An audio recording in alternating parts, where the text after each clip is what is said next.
The fact that my husband is gonna see this one day. Girl. Girl. Like, it's gonna take a very, very special man to, like, deal with this. So I'm excited. I'm excited. Okay, so this is kind of a continuation off my last video. Don't really know which one you're seeing first. But, so I just ended the other video. I have my gua sha in my hand. Should I put lotion on my face? What was I gonna talk about? I just had an idea. All of this video is gonna be all about changing your identity, how I did it. Now, you guys know I'm a law of assumption girly, but I'm also a spiritual girly. I love my spiritual routines, okay? I am someone that practices the law of assumption, but also believes in regulating the nervous system. So I'm a big avid breathwork practitioner, EFT practitioner. I do yoga. I do yin yoga specifically a little bit more than traditional yoga. I also, ever since the move, I fell out of my Kundalini yoga routine. I would like to get back into it, but I don't know how that is going to look in this new place just because I'm not alone here. So I love all things energetics. I love all things energetic hygiene. I love getting into the subconscious mind. I love playing with my energy field. I am a witchy boy at heart. I believe in all that shit. But I also believe that manifestation doesn't have to always be that complicated. Just having those routines and modalities really help me, and I love them.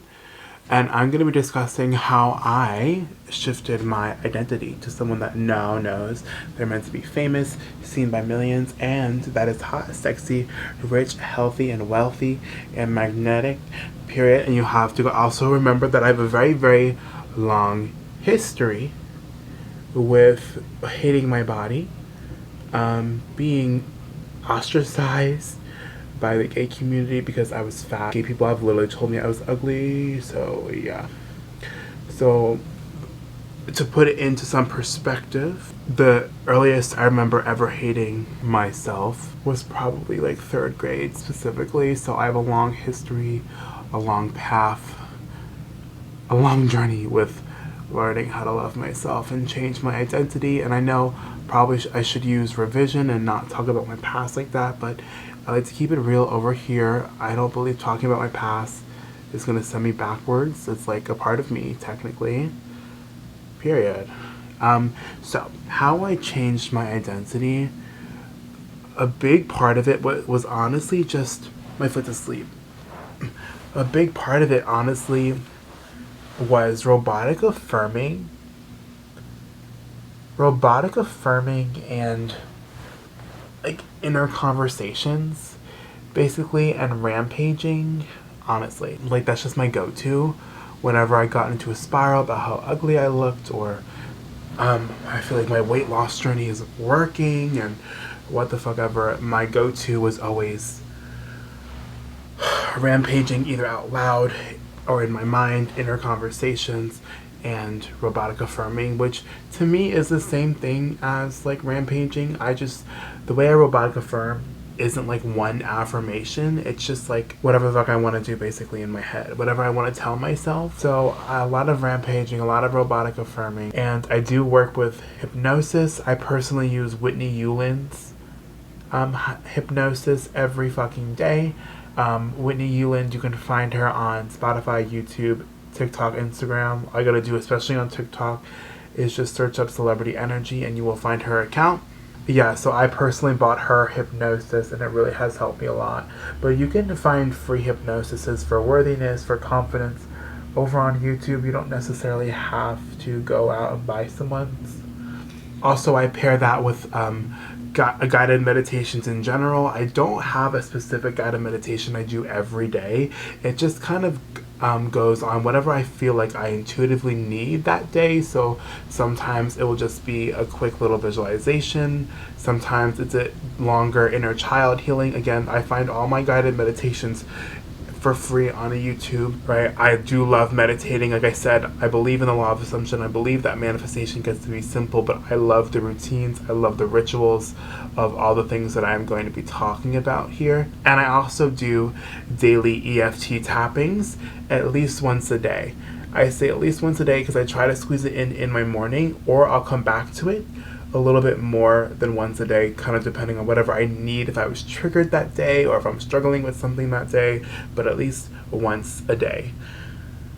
And that regulates the nervous system. So the breath work, the EFT tapping, the yoga, it really, really regulates the nervous system. So what does that mean? It allows your body to feel safe, because you can want all these things, but if your body doesn't feel safe, I feel like in my personal experience, you can obviously navigate through this, and you will. I feel like navigating through is the only way you're going to get through, so I don't know why I said that, but whenever my body didn't feel safe doing something, I found that my brain would try to find sneaky ways to self-sabotage. So for example, a lot of before my YouTube channel started taking off, I would feel so inspired to film, but I would get my body would pretend it was tired whenever it would be time to edit and upload, and specifically around those times. So I literally, again, this is why I said you have to become aware to navigate kind of through it so you can go on the other side. And I started to slowly become aware. I asked myself, I remember very specifically, I asked myself, Johnny Anthony, why do you always specifically feel tired when you have to go to edit a video? And I was like, you know what? I really don't feel like safe. I don't feel safe being seen, because I walked into so many people in my high school playing my YouTube videos and making fun of me. I don't feel safe because putting myself out there means judgment with my sexuality and the way that I look. I also don't feel worthy, because why would I put this out when I know no one's going to see it? So then I caught myself. I was like, oh, this is a form of self-sabotage. You have some work to do here. Because I fundamentally believe that we're all worthy, we're all born worthy, we all have the same playing field. Like, no one's special, no one's more special. There's more boring people out there in the world than me that's more successful. Like, if they can do it, I can do it too. So that's how I knew, like, you know what, I can have this. It's just I'm stopping myself. So I had to do like the inner work through, again, mainly robotic affirming, rampaging, whether out loud if I was alone or in my head. I'm talking about alone, like if I was at work taking out the trash outside, I would robotic affirm as I'm taking out the trash, or even at work I was like robotic affirming in my head. I was rampaging in my head. Like, no matter where the fuck I was like, girl, we need to fix ourselves, because we are here to do big things, and you can have big things. The universe wants you to have big things, but you are in your own way right now. So you need to figure it out.